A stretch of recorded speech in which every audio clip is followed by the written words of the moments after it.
प्रशांत किशोर की पदयात्रा जारी है। प्रशांत किशोर ऐसे व्यक्ति हैं जिन्होंने भारतीय जनता पार्टी के साथ भी काम किया, कांग्रेस के साथ भी काम किया, जदयू के साथ भी काम किया और टीएमसी के भी साथ किया।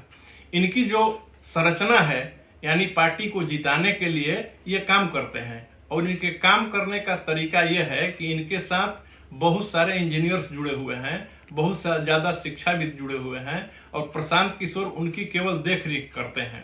और इनका काम पार्टी के लिए स्लोगन लिखना, पार्टी के लिए आधारभूत संरचना तैयार करना और ऐसी एक्टिविटी पैदा करना जिससे उस पार्टी की सरकार बन जाए।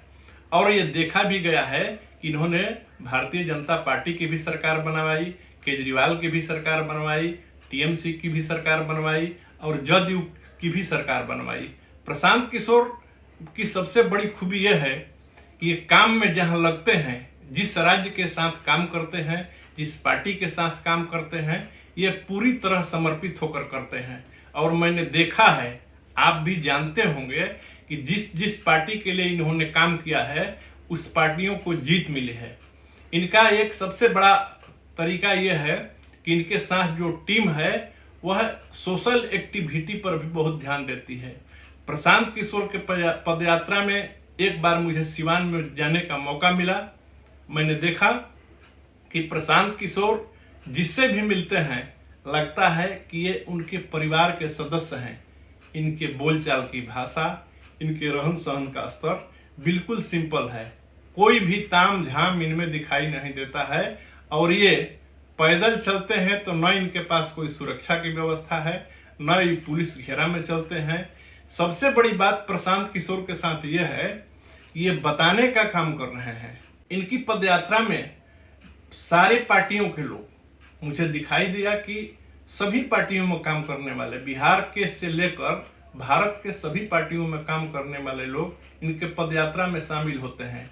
कुछ ऐसे भी व्यक्ति हैं जो किसी पार्टी के साथ जुड़े हुए हैं, पद पर भी हैं, फिर भी ये चुपके से आकर इनसे मिल रहे हैं।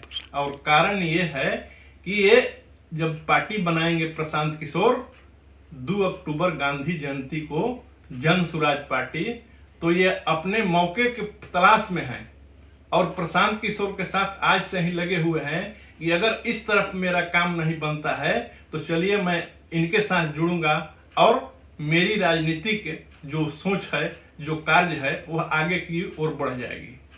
इनको बताने का तरीका इतना सरल है कि ये इस ढंग से बता रहे हैं कि बिहार की जनता को भी ये जानकारी नहीं है कि मैं अगर एमपी का चुनाव में वोट दे रहा हूं तो इससे क्या होगा, विधानसभा का चुनाव हो रहा है तो इससे कौन बनता है, इसके बाद पंचायत का चुनाव होता है तो उससे क्या होता है। यानी बहुत सारे लोगों को यह जानकारी नहीं है, जिसकी जानकारी प्रशांत किशोर अपने पदयात्रा के माध्यम से दे रहे हैं।